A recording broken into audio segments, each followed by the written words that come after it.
What's up? Welcome back to the channel. It's been 1 week since we've owned this piece of kit, and we'd like to talk about it today. But before we talk about that, I would like to welcome the new subscribers that we gained this week because of this little guy. I didn't think that this would gain that much attention when I posted it. With that said, I would like to talk a little bit about this channel before I get into this. I do cover music players, specifically these guys. I mainly focus on these guys, actually. A vast majority of the content on this channel has been based off of this fella right here. And this is the minidisc. The minidisc is basically an early form of digital media. I'd like to think that this is a bridge between physical and digital media of today. This began around the early 90s. Up until 2012 was probably the last minidisc player that was produced. I'm just deeply fascinated in collecting these. I do talk about cassettes here and there. I really like to customize my minidiscs. I like to add playlists onto my minidiscs. Depending on each disc, you get to fit X amount of songs. This one specifically is 80 minutes in the best quality. I genuinely love the minidisc players themselves just because of how well engineered they are, just to do what they're supposed to do. If you compare the Fiio or the Fiio to it, it's not that far off of a size difference. That's what my channel is mainly about, which leads me into kind of modern times, right? The mini disc came around 1990 to early thousands, and then came the iPod. The mini disc players themselves and the iPods and today's phones, like devices like this Walkman, or your current phone that you have, mine is thrashed, this is the iPhone 13 Pro Max. They all have one thing in common because they all are digital players, and that is a DAC, a digital to analog converter. Older players, the DAC kind of follows Moore's law. The newer the tech, the newer the chip. Basically a DAC chip is a little processing chip, which leads me to talk about these guys. I'll get to this in a second, but mainly these guys. This is my iPhone, this is Sony's Walkman A105 specifically, and this is Fio's newest digital audio player. Now you're probably wondering what the heck why. All of these, including this, and your CD player, I don't know about this one. This is not really, this goes out. All of these digital players have one thing in common, and that's a digital to analog converter, which is a tiny chip that's either combined with one giant chip, so like the iPhones don't have a chip dedicated to turn digital signals into analog signals. The iPhone just has one chip that kind of does everything. It's a jack of all trades. It has like a generic chip, so it's very efficient, but it doesn't really count as a lossless or hi-fi chip. This is kind of the same chip you'd find in a tablet or in some smartphones that have dedicated DAC chips. The Fiio has 2 dedicated DAC chips. On the website Headphone Style, it says a DAC, or digital to analog converter, a device that converts digital signal into analog signal. So like ones and zeros will eventually become audible audio through your headphones or your speakers. Depending on each DAC chip, some DAC chips are like flagship DAC chips, and some are just generic DAC chips that kind of just do the job. The whole purpose of chips is to decode your file. And so, for example, if you have just an MP3 player that can't decode FLAC or ALAC or WAV, then that is just an MP3 player. This is a digital audio player which does more than MP3. It does other files up to DSD. So the chips are rated up to DSD at certain bit rate. I think it's 128. If you don't want to get a digital audio player, you want better sound, you can go ahead and get things like this, which is Fio's portable digital to analog converter. And in this is nice because you can just get your USB-C connection to your phone or your Walkman that has audio signal going out, and then you have better decoding through this. With that, you'd have better sounding music. People can go to the extent of getting better quality DACs. So this chip is more of a flagship chip compared to this, but these are newer. If you have hard to drive headphones, you could change the gain here to high and low. What's nice about things like this is you have designated volume switches, which is really smooth and nice. And then you have things like this where companies would kind of show off their flagship chips. If you don't know what this is the Muse Hi-Fi M6 Double. Super Reviews done a good review on this. I haven't really talked about this, but this is a really nice sounding piece of kit. And they're so proud of their chipset that they'll display it for you. This is special because it has tube amps and also Nixie tubes. There you go. Nixie tubes. Yeah, something like this is really neat because you can kind of see, I don't know if I can zoom in. This says ESS DAC chip right here. So this whole purpose is to decode your music up to like, I forgot what the DSD quality was. Kind of explained a little bit of the types of DACs that you can kind of get lost in. These are what you call external DACs. So you kind of attach it, you know, kind of daisy chain it along with your music device, for example, like this. And then now you have music coming out. See? And that's how this would work. You would basically have better sound coming through these inputs because this DAC chip is not nearly as powerful as the DAC chips that are in here. And you know, something like this, you can get ones that are not as fancy where it doesn't have a screen, but this is nice because it kind of tells you if it's PCM or if it's DSD or whatever. Now that I kind of touched on like powerful DAC chips and like your low-end DAC chips. Now with all that said, this file has two DAC chips, two of the newest DAC chips from Cirrus Logic, and specifically they're the CS43131. I believe, yeah, it has two of them, one per channel, which is kind of a big deal. Even this has just like one generic chip for both channels, left and right. So it's kind of doing a lot of work to deliver, you know, two channels, while this is doing less work per channel. It has, you know, two chips to focus on each channel, which is really nice. So if you were in the market to get something like this, you'd have to find like a reseller on AliExpress or something like that, because Fiio hasn't officially released it internationally yet, so you kind of have a tough time sourcing this. I placed a link on my previous video, and of course the link will take you to AliExpress, and the first thing you'll see is like a $15 item, and you're like, oh my god, that's a $15 item, I'm gonna buy it. No, you're just gonna get the case, and don't be fooled by that. Who is this player for? Well, there's a good chunk of people. I'd like to say people who want more out of their music. For example, you're able to adjust a lot of things with this. You're able to adjust the EQ, there's SPDIF, which is a big deal, there's gain options. The SPDIF is if you want to connect this to your component systems at home. So if you have a nice hi-fi system, you just plug it in and it'll give you nice balanced signal.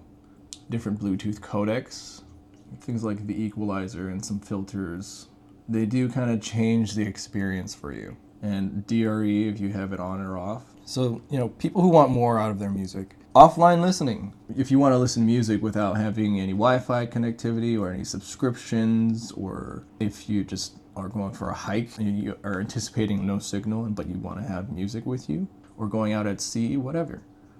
This is something pretty useful, having a designated player. High fidelity enjoyment is another thing. So if you go to, now playing, you get to see your metadata and you get to enjoy exactly, or I guess you get to enjoy bit perfect audio with this type of player, rather than something like this Walkman player, which isn't really bit perfect. It downsamples to 16-bit, and if you have like a 32-bit file and you downsample it, you know, you're kind of missing out on some of the bits, and that kind of bothers me.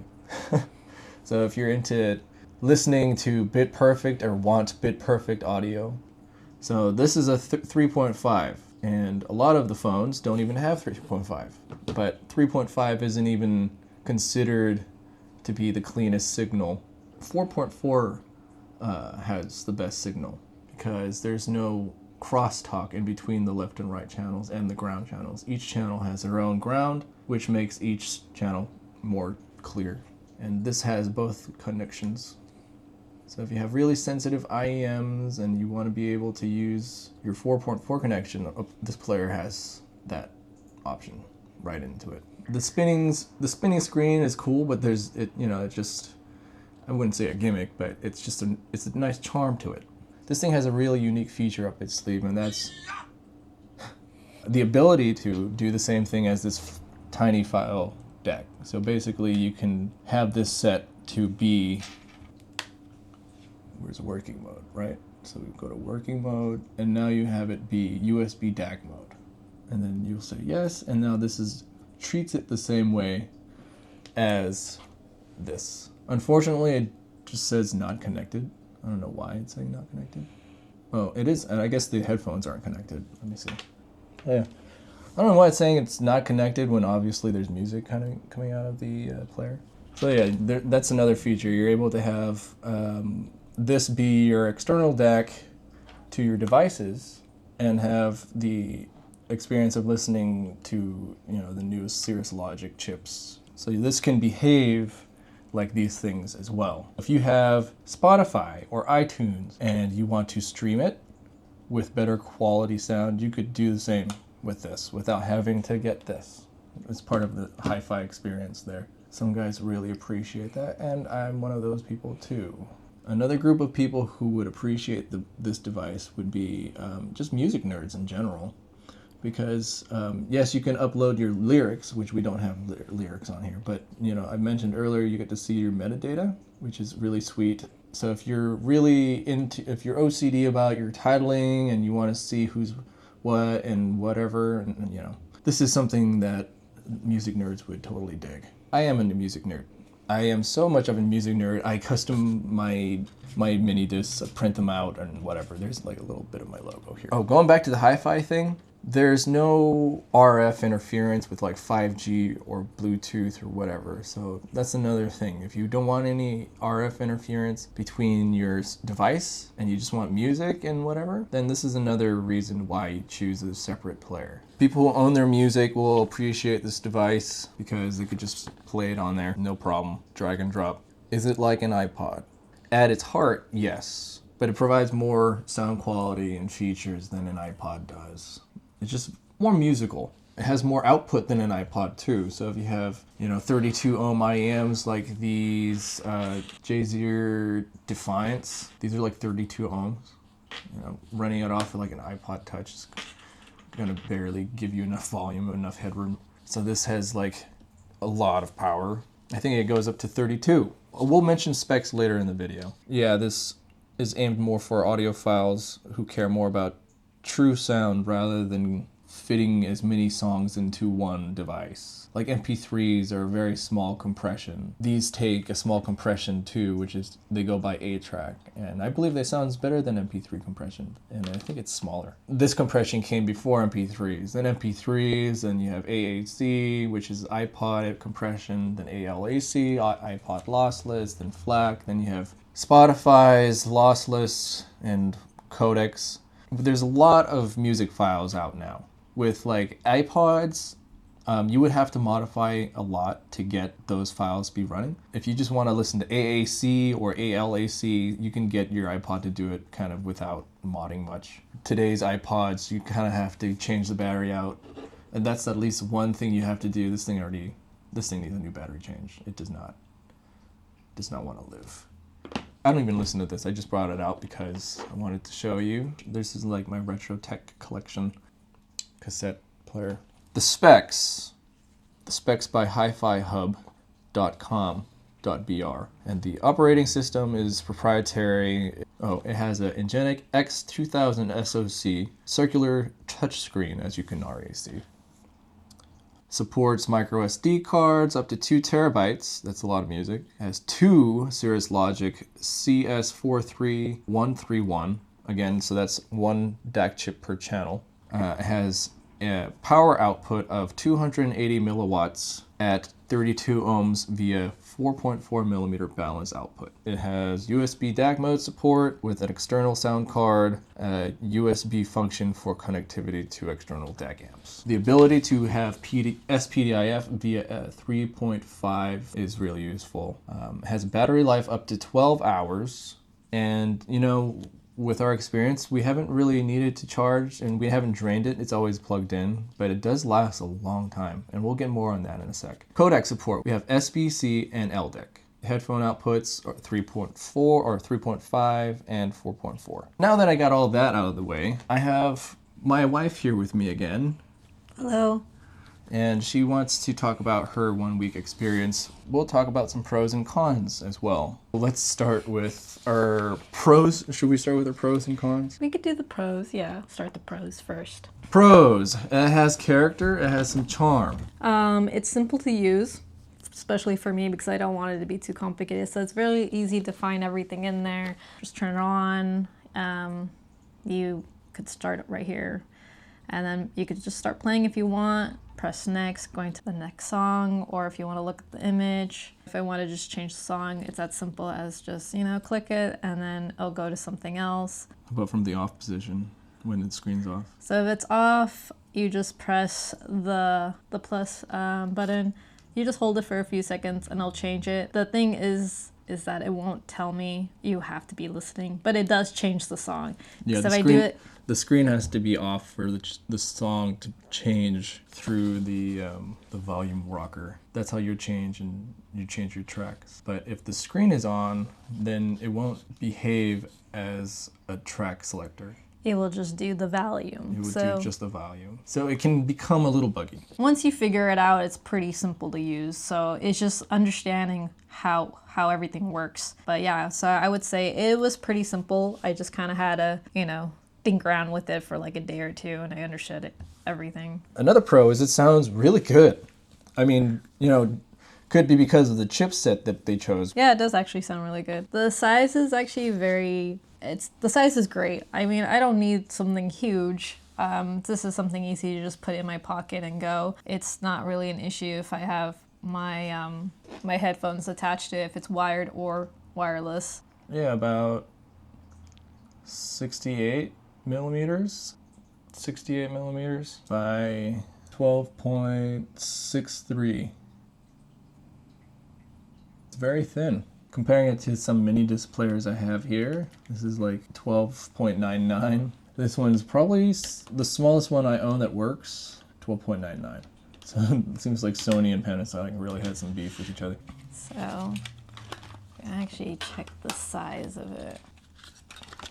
It's like pretty close to the mini disc. So here's a custom mini disc I got made. Look at that. So it takes 2 of them. Yeah, about 2 of them. Yeah, just right before the plastic lip on the bottom shell. That's 2 stacks. Let's just weigh it really quick. 74.2 grams. And it weighs the same if you stand it up, just in case you guys are wondering. It's quick connections to Bluetooth. It is fairly quick to connect to, let's say, my AirPod Pros, but you do have to just make sure the Bluetooth is on, or else it would remember it, but it just won't connect to it. So just make sure that is on there, and honestly, just once you put on your AirPod Pros, let's go to the music, press play, and now it's playing. I do know there are some people who prefer their Bluetooths, so I would say it's not that bad. It is pretty quick, just make sure it's connected. The other cool feature is that you could set your screen rotation. So you go into the settings, system settings, click on that, and you'll see screen rotation, and click on that. So you have options of how you want it to be set. For me, I prefer 270, so once you click on 270, it's gonna switch it. For some reason, this just works better for me. When I had it back to where the power was up here and the play button and pause button were here, I would always click it. And also, I'm a lefty, so this just worked better for me. It's really your choice. I do like that they put this feature in there, because you have it everyone's different. Another thing is you mainly use this with Bluetooth, so you don't mind having the headphone jacks pointed. So yeah, I do tend to use my Bluetooth more. I do know some people would prefer the wired ones, but I'm not really using my wired ones as most time when I'm just kind of at home, moving around, cleaning, all that stuff. It's just so easy to have that connect. The next thing is it's comfortable to hold, very light, very easy, works for my palm of my hand. I do know some people have different sizes, but for me, I have a fairly normal size hand. Very easy to just grab it, press whatever I need to press, work with it. So they made a really nice size. I think it's a really nice size compared to the iPod. Yeah. I mean, this is slim. It works, but you know what, for me, when I had my iPod, for some reason, the way that it was made, this corner would always make me sore over time. The next thing I do want to point out is that there was a comment in the last video where somebody asked about if there was an alphabet, like an A through Z option. Now, I couldn't figure it out. Mind you, I did check the manual. It doesn't explain much, just to point out. Also, I couldn't find any more instructions at the time online to understand more of how to work it. Eventually, I literally had to just dink around with it, and then I've somehow figured it out. When you get into your all songs and you look at all of your songs that you have listed, if you see this little blue icon here, just hold it down for just a tad bit and you just move it a little bit. You'll notice that it gives you that option. So if I want to just, switch it, let's say I want to go to F, right? So you just kind of, go away from that little letter, and you'll get to where you want to be. So it is easier to find some songs, especially if you know the names and everything. I just found out about that by luck. So yes, there is an option for that to whoever commented and asked for that. What's another cool feature is the fact that you can have your EQ modes. I think I mentioned that topic earlier, audio settings, equalizer. So you can change, if you want it to be more beady, or if you have less sibilance, or if it's too toppy, or whatever. Just the downside is there's no graphic EQ, meaning there's no multi-band, you can adjust, but it's kind of in between a pro and a con. According to Reddit user Out of the Blue, it does not suffer from your typical Cirrus Logic hump. If you don't know what that means, I don't either. Apparently, if those early chips that contain the Cirrus Logic DAC chip, there's a certain distortion that's referred to a Cirrus hump. I don't really know much of it, and I can't really talk much about it. Honestly, this is really good bang for the buck, which I think is a good pro. It's sub $100, and for what sound it can produce is way better than this almost $300 item when it first came out. Way better sound than that. The UI is not as smooth and silky as an Android device, which is that this is, but the battery life is 20 times better than this. And I can just go on and on. Yeah, and the last thing for pros is that it does have a good battery life. It did state in its specs that it's up to 12 hours.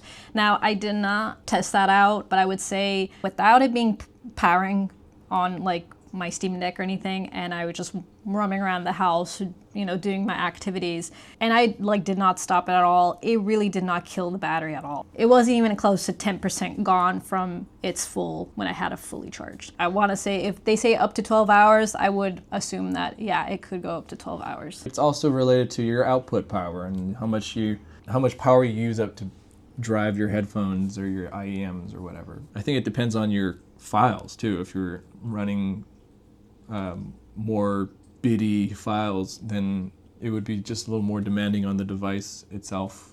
Now, on to the cons.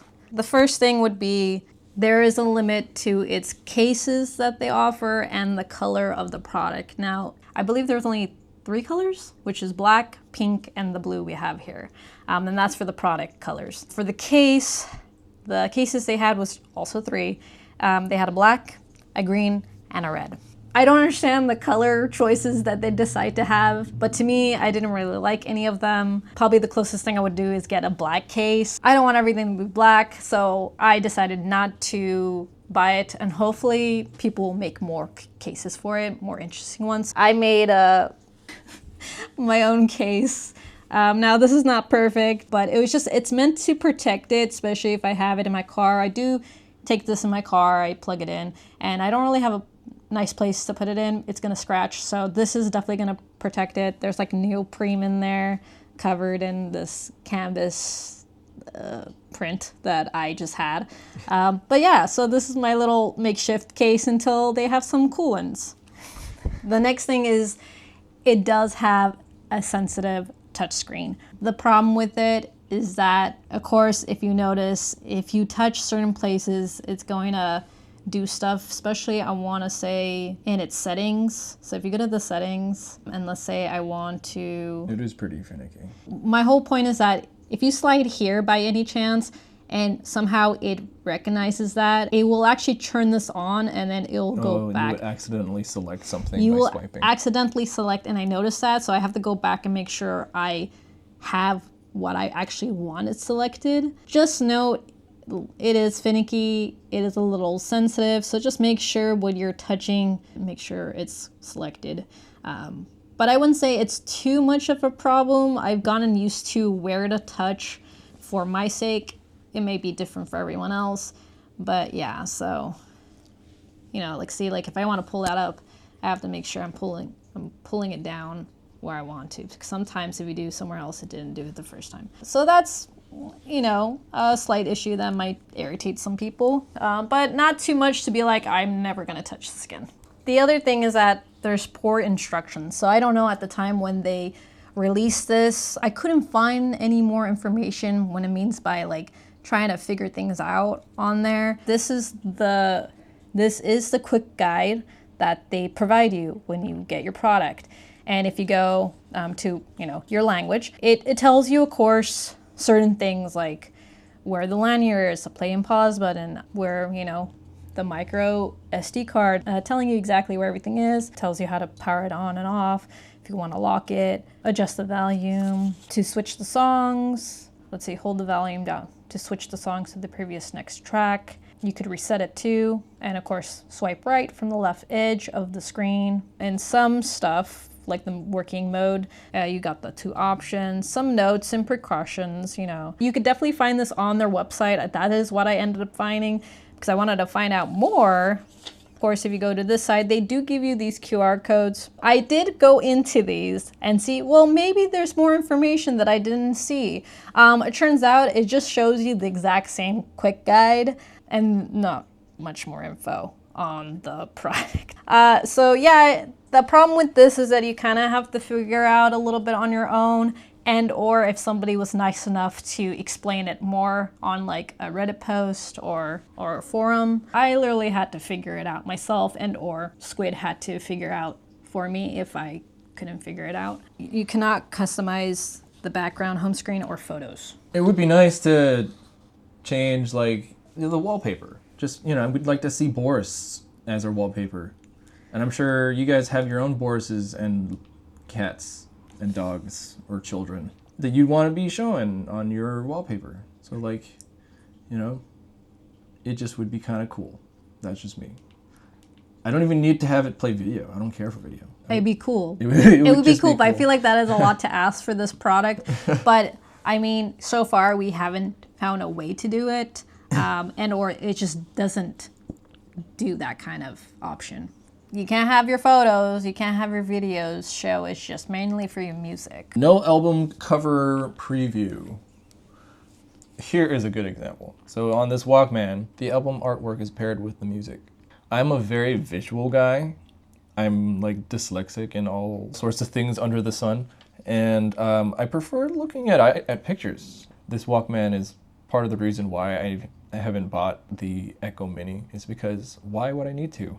When this is kind of the first player that implemented this graphic UI. Other than the sound quality, yeah, okay, this doesn't really sound as great as the new Echo, but I have ways around that, and it's not really pleasing to look at. I digress. I mean, to me, It doesn't worry me too much or bother me because I kind of already remember what is what. It is nice to see the album, you know, the photo definitely will help a lot too, but I've gotten used to reading like bands and their songs. It may be a problem to some of you, but yeah, it's just that I'm assuming it's just limited to not having photo previews of the albums. Another con is rocking the track select button is kind of buggy, but just because of the nature of it, you have to hold and drag. And sometimes I guess I know it's trying to figure out, oh, are you trying to volume? Are you trying to change the volume? Or are you changing songs? I know it is. I just know it. But yeah, it's kind of buggy.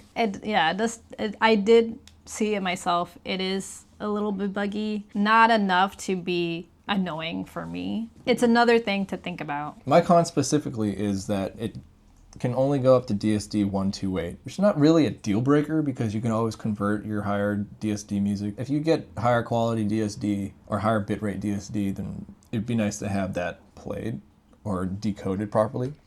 Another one is no music search. There, you can't really search your music. For example, like this Walkman, you can go to all songs, and then you can go right here to search, and you could use its miniature keyboard. Maybe use your pinky to type or something. But you could search for your music, and that's really nifty. This one you can't really. You would have to, I would say, have these in playlist already, which you can add these on a playlist right here and there. You don't have to do this outside of it. Yeah, you can't. There's no way to really search for music that I know of. Yeah, so you're gonna have you're limited. No gapless support due to hardware limitations, and that's hardware limitations. There's no way to really fix it with software that I know of. So if you're listening to Dark Side of the Moon or something, and if you want it to play from the first song all the way to the last song with no gaps in between it, you're out of luck on that one. Luckily, it's not that big of a deal breaker for the both of us. Yeah. I don't really listen to full albums that often. I rarely put full albums on minidiscs. Luckily, this has gapless support, so I'm not really losing out on that. That's just one con.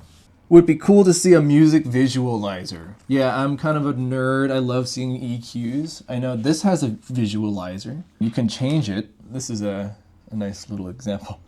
I just like stuff like this, where it just kind of adds to the musical experience. It doesn't need to be completely accurate, but it's just nice. There's like things like this, little animations of the tape and spinning discs when you're playing your music. I think this is probably one of my favorite features on that.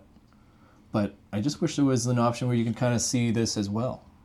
There's a little lag through DAC modes. If you connect this to your computer, there is just a little bit of a latency. Small delay in your computer and your DAC. But it's not to the point where you're gonna lose in your game or anything, because it's still pretty quick, a lot snappier than Bluetooth, but there is still a little bit of a latency. That is pretty much the pros and cons we have for this. With all that said, it's not much of an issue, so I'll still enjoy it. I'll still use it for what I do, which is either have it in my car, have it when I'm doing activities around here, running or doing arts and crafts, or have it attached to my Steam Deck when I'm playing games. That's kind of the main stuff I use it for. One of the main things, it's because I do want to stop using Spotify and other streaming services like that. I prefer to pick all the songs that I want on there and get to play it whenever I want without any pause, without any stupid ads. This is definitely an upgrade for me, and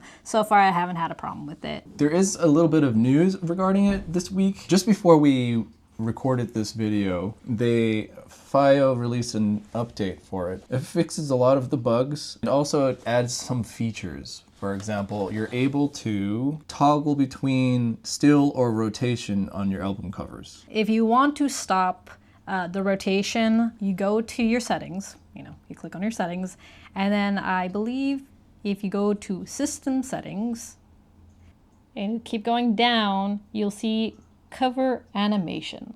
That's what you want to click on. And when you click on it, you can either tell it to rotate or to stay still, which I do prefer the rotate, but people want it to be still, so it's on still now. If you go to your now playing, you actually get to see it not move. hopefully you see that. It's actually not moving at all. It's staying put. And I guess that was a complaint people had. Not an issue for me, but it's cool that you have that option. Yeah, somebody on the comments this week asked if you had the option to toggle it on and off, and I said, oh yeah, that would be kind of a nice feature to have. I personally like seeing it on, like rotating. I guess this week they updated that feature, and now that you have that ability. They fixed a DRE issue. So last video, I didn't even know what DRE stood for, and then after some research, obviously now I understand. It's just dynamic range or whatever. Enhancement. And so you're able to toggle that on and off. Yeah, this update allows you to keep it on, because before there was an issue where the DRE, every time you hit DRE, it would kind of just forget to stay on. So they fixed that bug. Quick access to settings by pulling down. I don't know if you guys noticed it as we were maneuvering this. If you do go down here, if you pull down, you see this option. I didn't know this was a thing, but I guess this is what was updated. Usually this is what I normally see, but if you pull down also slightly, you'll see this quick option. You know, it gives you the home, the Bluetooth, the Wi-Fi, the rotation. What else are these? This is the gains. So if you have high gain or low gain, so you can toggle that on and off. I believe this is your music update, so your library. So if you want to update your library, and what is this? Oh, this is just your working mode. So you get to choose it really quickly. You don't have to go into the settings and then try to find it. So there's that. What was the circle one for? Click it. It doesn't do anything. That's why I'm trying to figure it out. Oh, SPDIF. And then we have that, which is the equalizer. So you get to choose, you know, what do you want? And I believe this one, yeah, okay. So that's pretty much all of them. That is a new feature that I did not know until it updated, and then I figured it out. Yeah, and that was just today. Yeah. Which is Friday. They fixed Lightning to USB connectivity. For DAC mode. For DAC mode. So that means if you still have Lightning devices, iOS that takes a Lightning cable, you're able to stream your music through this in DAC mode. So let me switch to working mode, do USB audio, and then now we will connect. Now it's on. Now it's set to PCM. And then now if you just play your music, now you have better sounding audio through your iOS device. I guess before you weren't able to connect Lightning to USB-C easily. That was it for the new update. Now, our conclusion. This is a really sweet single-purpose device, and that what I mean by that is its sole job is to play music, and it does it very well for around $100, and it's really not that bad of a player. No interruptions, no static, no hiss, no background noise. I think it's a charming way to enjoy your own music, especially if you own FLAC and ALAC music. A good entry-level device for people who are thinking of getting into the audiophile hobby and care about sound quality. You kind of get into audiophile territory when you start caring about your EQ settings, and actually when you start chasing better digital to analog converters and realizing that the one in your phone isn't that good. People who are tired of the boring design of modern devices and want to play with something new. Like, these are amazing. Obviously, we wouldn't be where we are without them now. It's just kind of nice to have a new shape to be dealing with. You know, a square, round circle, there's no fluff around it. I guess it's a breath of fresh air knowing that companies are willing to go a little more on the creative side and experiment with different types of designs. This is a good device to elevate your streaming experience from your mobile phone. Again, if you have a phone and you just listen to your Spotify or Apple or Tidal, you can just stream it right from here, either via AirPlay or USB-C. Thanks for watching up to this point. Special thanks to MV Mullins on educating us on sibilance and attenuation, because I'm not that smart, and I'm also kind of just getting into the audiophile hobby myself. Big boy words. And special thanks to the new subscribers that we got this past week, and there's quite a bit of you. Thanks for hanging out. Okay, Boris, what do you have to say about this Fiio Disc?